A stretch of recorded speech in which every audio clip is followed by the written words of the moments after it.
Jangan heran kenapa banyak bisnis cepat tumbang karena nggak dibangun dari akar yang kuat.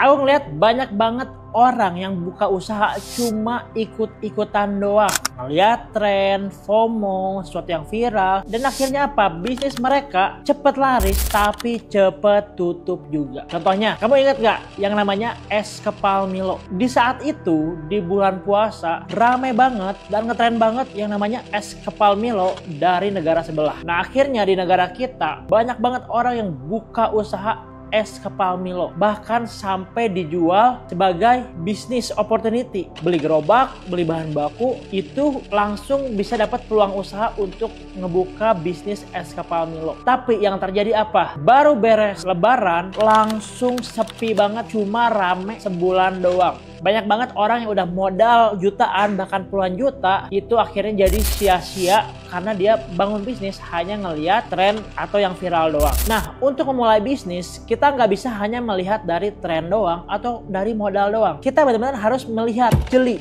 Kira-kira bisnis ini tuh bisa bertahan berapa lama sih? Kira-kira bisnis ini tuh apakah cuma tren-trenan doang atau memang dibutuhkan untuk jangka panjang? Coba tanyakan itu dulu sebelum kamu mulai bisnis. Kalau kamu mau punya bisnis yang bertahan lama, kamu harus mikirin benihnya dulu, jangan langsung mikirin buahnya. Banyak banget orang yang gak paham cara memulai bisnis. Jadi yang mereka pikir ketika memulai bisnis itu harus langsung untung, harus langsung profit banyak. Padahal kalau kita ngelihat tangganya, saat kita mulai bisnis itu ada 5 tangga. Tahap pertama apa? Starting atau memulai. Kamu gak harus fokus cari untung. Yang harus kamu fokuskin apa? Membuat dapur kamu ngepul dan membuat kamu memiliki banyak pelanggan. Akuisisi dulu. Nah nanti kalau bisnis kamu udah rame, dapurnya udah ngepul, konsumennya udah banyak, baru kamu mikirin gimana cara dapetin profitnya. Jadi ini cara paling realistis. Kalau kamu pengen mulai bisnis, dan kamu pengen bisnis kamu bisa bertahan jangka panjang.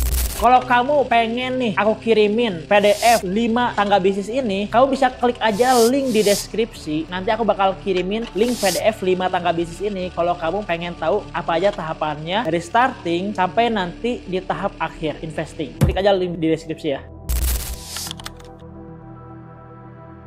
Kalau masih bingung arah bisnisnya kemana, coba bangun visinya dulu. Visi itu sama dengan gambaran bisnis kamu di masa depan. Bedain kamu dari orang yang cuma dagang. Contoh paling sederhana, kita tahu yang namanya Keripik Maici. Owner dari Keripik Maici ini temanku juga. Bayangin aja loh, cuma jualan keripik singkong pedes, tapi dia bisa punya omset miliaran. Dia nggak memperlakukan bisnis keripik singkongnya seperti bisnis-bisnis yang cuma dagang di pasar doang, tapi bahkan keripik ini di branding dengan sangat-sangat bagus dan akhirnya bisa dijual nggak cuma di Indonesia tapi bahkan mendunia. Kalau kita ambil contoh dari bisnis di luar negeri, kita lihat yang namanya Amazon. Jeff Bezos dulu di Amazon hanya berjualan buku, tapi kita bisa lihat Amazon sekarang dia bisa menjual apapun yang ingin dia jual. Jadi walaupun bisnis kita dimulai dari hal kecil, tapi kalau kita nih punya visi yang besar, bisnis apapun yang kamu mulai bisa menjadi bisnis raksasa. Gak cuma bisnis level cockroach, bisa jadi kalau visi kamu besar, kamu bisa punya bisnis yang levelnya sampai unicorn bahkan dekakorn. Jadi kalau kamu mau bisnismu besar, kamu harus punya visi yang besar. Satu-satunya cara jadi pebisnis visioner di masa depan adalah kamu harus ngerti gimana cara muterin uangnya. Kamu harus bisa ngitung modal, harga jual, dan juga keuntungannya. Itu hal yang basic banget kalau kamu pengen jadi pebisnis. Contoh sederhana, kamu beli casing HP itu modal 20.000. Terus kamu jual di harga 50.000. Berapa keuntungannya? Berapa marginnya? Marginnya adalah 30.000. Begitu pula dengan jasa. Misalnya kamu punya jasa untuk bikin video konten. Satu videonya tuh adalah 500.000. Nah kamu harus memikirkan berapa bayar talent, berapa bayar videographer, berapa bayar video editor. Nah sisanya itu barulah keuntungannya atau marginnya. Dan ingat, yang namanya bisnis kita bukan cuma gede-gedean omset doang, tapi kita juga harus mikirin yang namanya profit. Banyak banget orang yang ngomong, omset saya 2 miliar. Begitu dicek profitnya berapa? Cuma 100 juta. Kenapa? Karena dia hanya berfokus untuk kuantitinya doang. Dan itu banyak sekali terjadi di negara kita ini. Aku sendiri lebih pilih bisnis yang omsetnya 500 juta tapi profitnya 250 juta dibanding bisnis yang omsetnya 2 miliar tapi profitnya 100 juta. Karena patokanku adalah profit bukan omset. Percuma punya omset besar tapi kamu nggak punya profit yang besar. Jadi yang harus kamu pikirin saat membangun bisnis itu adalah profit bukan cuma omset. Jangan bangun bisnis kalau kamu nggak ngerti cara ngitung untungnya di mana. Mau jual mahal tapi nggak bisa buktiin kualitas, jangan berharap pelanggan balik lagi. Orang mau bayar mahal kok asalkan sesuai ekspektasi. Dan yang namanya ekspektasi, kalau kamu menjual produk yang harganya mahal, tentu butuh yang namanya kualitas. Dan nggak cukup dari yang namanya kualitas doang, tapi perlu juga yang namanya konsistensi kualitas. Karena konsistensi kualitas sama dengan reputasi. Contoh, kalau kamu orang Bandung, mungkin kamu tahu ada yang namanya nasi goreng Aep. Ini bukan endorse sama sekali, tapi ini sebagai perbandingan aja. Aku beli nasi goreng Aep itu tuh harganya bisa sampai 3 kali lipat nasi goreng biasa di pinggir jalan, tapi aku tetap rutin langganan beli nasi goreng Aep. Kenapa? Karena memang di situ ada yang namanya kualitas. Pertama, dari segi rasa itu nggak bohong, enak banget. Jumlah porsi nasinya pun itu banyak banget. Jadi ketika aku beli di harga segitu pun, aku tetap ngerasa ini produk sangat worth it. Dari segi kuantiti banyak dan juga dari segi rasa itu lebih enak. Dan ketika dihadapkan kedua pilihan, ketika aku lagi pengen makan nasi goreng, aku bakal lebih pilih makan nasi goreng Aep dibanding nasi goreng biasa. Jadi tentu ada yang namanya kualitas.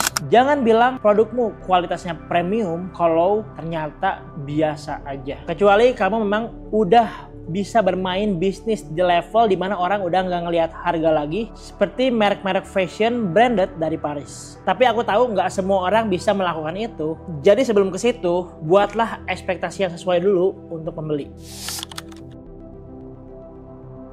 90% bisnis itu gagal di tahun pertama. Jadi yang harus kamu lakukan di awal adalah kamu harus fokus ngebangun pondasinya dulu. Jangan langsung mikirin untung, tapi fokuslah untuk memperbanyak transaksi. Ketika penjualan kamu udah rutin, kamu harus terus investasikan keuntungannya untuk ngebesarin bisnis kamu. Bisnis itu bukan sprint tapi maraton. Kalau kamu masih menganggap bisnis itu sprint, kamu akan cepat lelah dan akhirnya ketinggalan dengan mereka yang konsisten. Kebanyakan orang nggak mau sabar, mereka pengen hasil instan. Padahal kalau kita lihat orang-orang sukses di bisnis itu mereka butuh waktu minimal 10 tahun. Jadi fokuslah kepada perjalanan panjang, fokus ke naikan skill, naikin pengalaman, dan nanti di situ bisnis pun akan ikut naik. Karena bisnis besar selalu diimbangi oleh foundernya atau pemiliknya yang juga semakin matang.